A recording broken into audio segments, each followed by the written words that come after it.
All right, today we are installing our cool new adjustable bump stop spacers.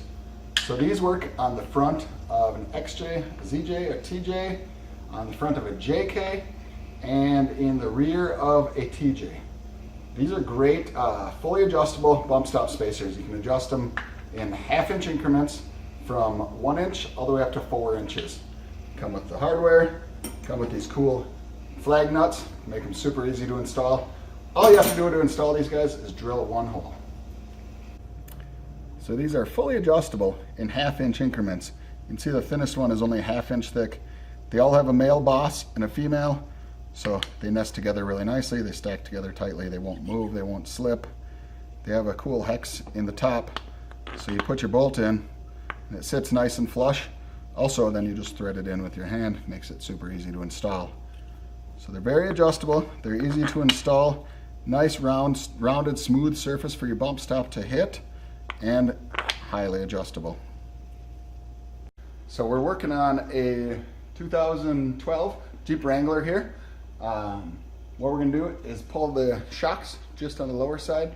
That way we can droop it out enough to get the coil springs out. All right. Got our springs out. Next step is to mark the center where we're going to drill a hole. So you line this thing up, you eyeball center. Beware, because this flat here might try to trick your eye. So center it up as if it were perfectly round, and then mark the hole with a Sharpie marker. Ready to go. Okay, so I'm putting a nice black line on the 7/16 hole. This is the one we're going to use for our 7/16 bolt. Now we just drill until this Sharpie mark is gone. Use a center punch. Punch right in the center of your hole. Never mind that this is really just a modified nail set. I'm going to peck drill, use plenty of oil. This one's small enough, I'm going to use high speed on my drill. Smaller drill bits like high speed, bigger drill bits like low speed. I'm going to keep drilling until we get to our black line. Smoke tells me maybe we're going a little too fast. I'm going to put the drill in low.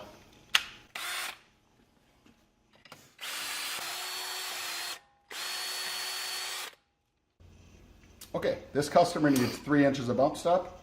So the top one's 1 inch. We're using the big 1.5 inches and the little 1/2 inch. We've chosen the correct bolt that sticks through just the right amount. Drop it in here. Nut plate goes in below.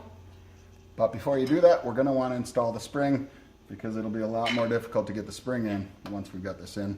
So we're going to fish this through the spring into the Jeep. Okay, our spring's in place. Bump stop's in place, the bolt's in it. I put some blue Loctite on the threads. Spin it down, just get it as tight as you can with your hands, and the Loctite will do the rest. If you really want to get it tighter, you can put a channel locks or a small oil filter wrench on it and tighten it up a little bit more, but as long as you can get it good and snug with your fingers, you'll be good to go. The right size oil filter strap wrench works great for tightening this thing up.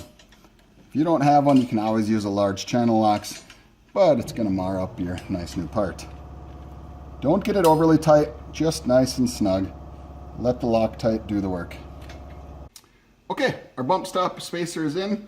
You may have noticed we changed out the springs while we were in here. We just wanted a little firmer spring rate for better handling and ride quality.